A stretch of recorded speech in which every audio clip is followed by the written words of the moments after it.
Neil, buddy, we need to fucking talk.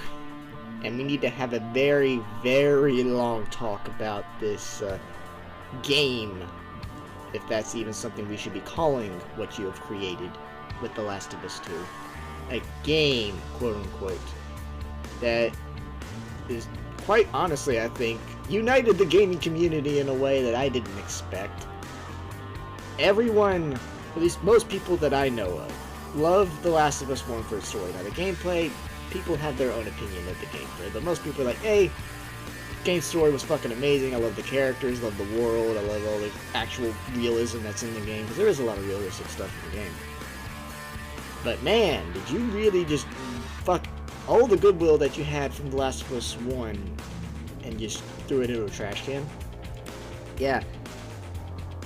And this, man, it's all just come tumbling down, just like that song in Evangelion, tumbling down, tumbling down, tumbling down.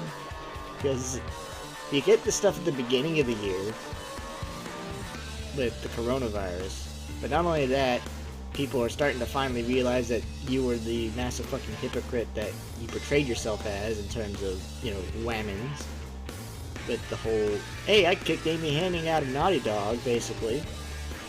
Then you have all the leaks. Then you have the employee controversies and all that stuff going on through crunch culture. But you've been fervently defending your game that's like, it's the greatest thing ever. But I just watched fucking PewDiePie react to Joel's death. And if what he is saying is true, that you did not even put Joel in for that long and then he just fucking gets axed after saving the people who were apparently trying to kill him? Dude, what a fucking giant false advertisement. You did basically what Rian Johnson and Kathleen Kennedy did with Luke Skywalker in The Last Jedi, where they're like, oh, Luke Skywalker's very important to this film. It's like, not really. You kind of fucked him over. And you did the same thing with Joel, and you did it in a much worse way, because you actually legitimately fucking killed him, and you killed him with a freaking golf club. And not only that, you took him out in the most unfair way imaginable. But you know that scene in RoboCop where fucking RoboCop, you know, the guy who gets turned into RoboCop, he gets ambushed by a couple guys while he's trying to arrest a dude, and they don't immediately shoot him. And there's a reason for that, because they are one kind of toying with him, but they are kind of being fair. He did have an opportunity to kind of get out of there, but he was surrounded. But they didn't shoot him immediately. But as soon as they figure out that Joel is who he is, Abby fucking blows his fucking kneecap out like she's fucking Menendez in Black Ops 2. Then puts a tourniquet on his leg, grabs a golf club off the fucking wall of the house, and he's like, hey, I'm gonna beat the shit out of you until you die. And then Ellie comes in just as that's happening, and Tommy's also there, and he gets knocked the fuck out because apparently he's useless. My god. You just kill him. You just kill him like that. That's one of the most embarrassing ways to die. But yeah, the fucking thing in RoboCop, Murphy, he got shot the fuck up. But they were toying with him, and not only that, he was legitimately trying to find a way out. He just got stuck in a situation where they were like going to kill each other regardless. But this is like, the dude just saved your ass.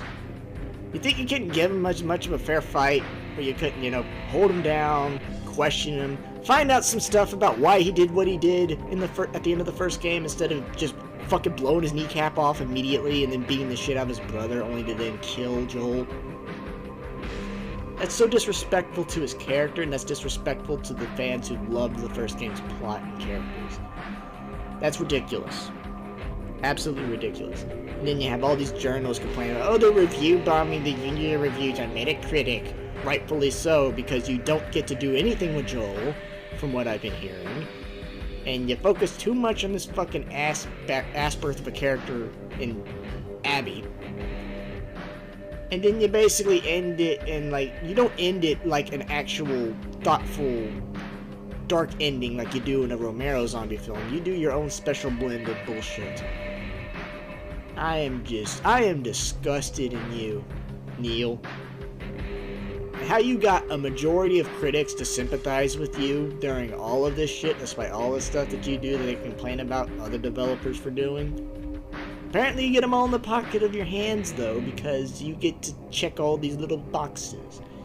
You checked all the boxes. Honestly, this is disgusting. People loved the first game for a variety of different reasons, but most people generally agreed that the game story and characters were the driving force of it, and it was one of the most unique experiences they ever got. And you fucked it. You fucked it up.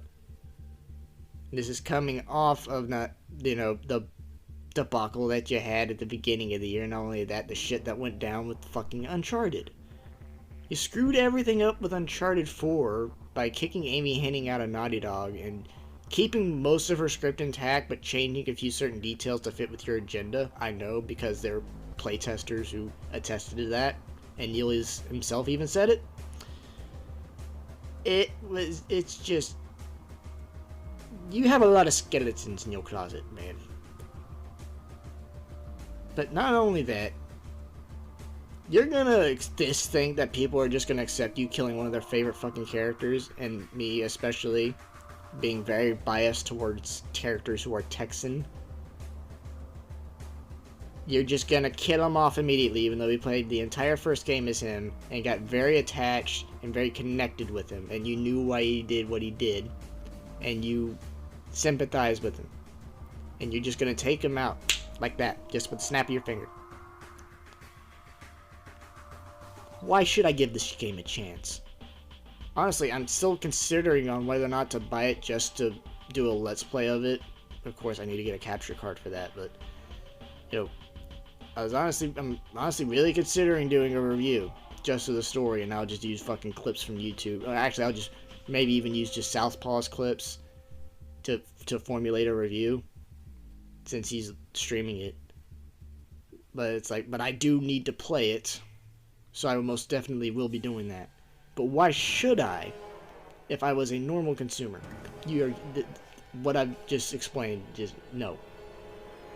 A normal consumer would look at that in any other context and go no. But apparently, because this is a Sony product and Sony's stamp of approval is on it, and because PS4 fanboys are borderline worthless, this is apparently, without reproach, one of the best experiences of all time, comparable to Schindler's fucking List.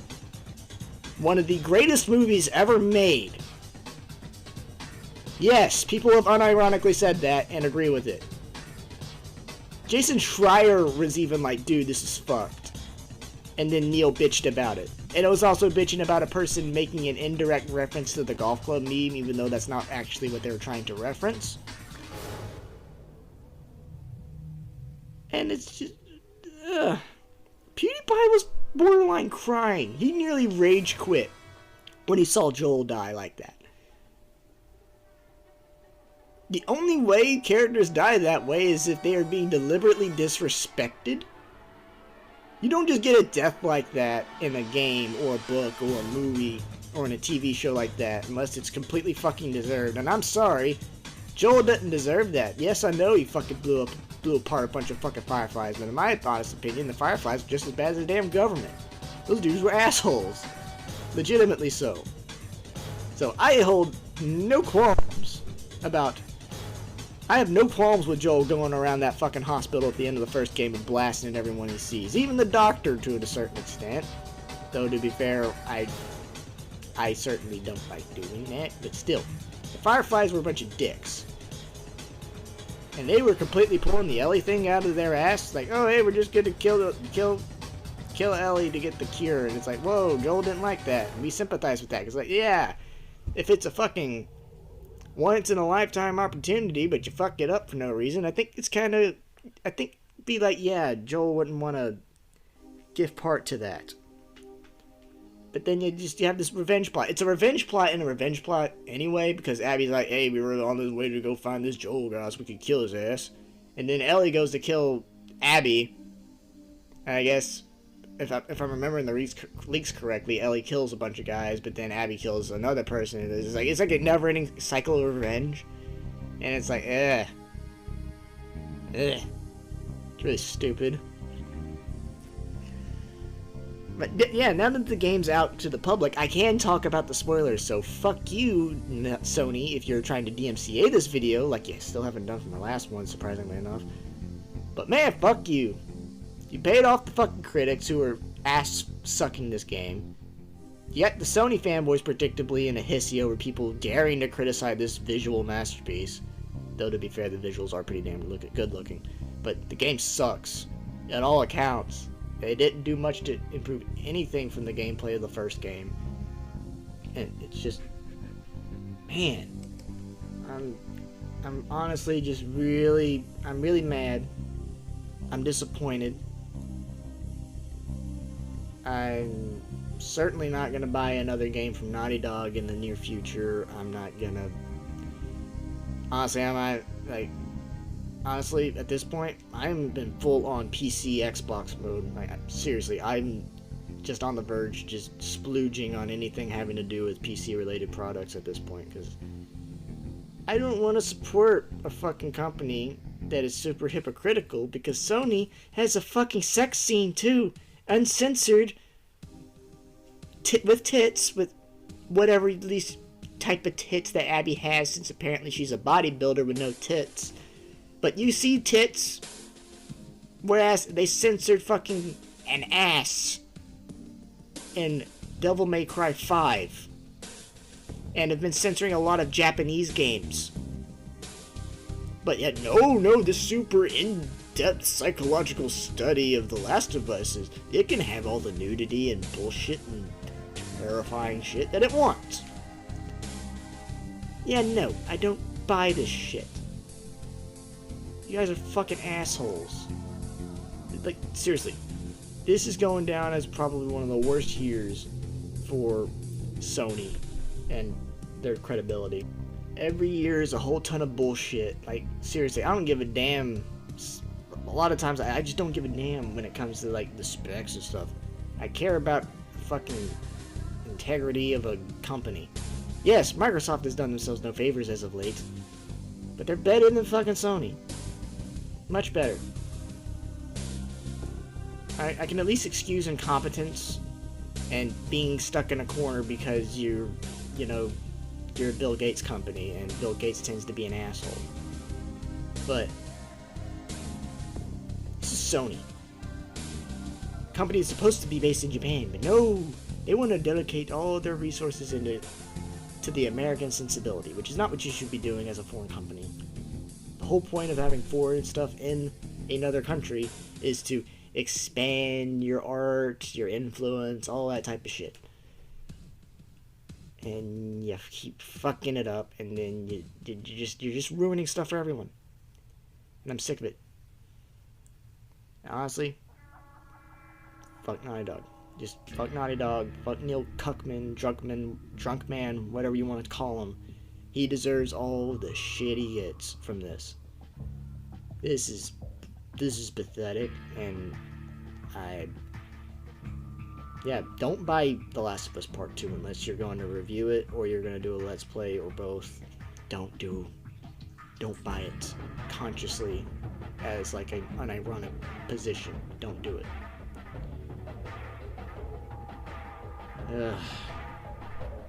Honestly, I'm getting sick and tired of talking about shit because of all the stuff that's been going down this year. Everything has to be political. Everything has to be about race. Everything has to be about fuck the police. Everything has to be about I want to fucking hurt you just because you have a different political belief, to the point where I will cancel you for shit you said when you were a child. I'm tired. I wanted it to end. I want it to end. If everything could stop, I'd be really appreciative of that. Thank you guys so much for listening. I hope you enjoyed. Don't die, and I'll see you later.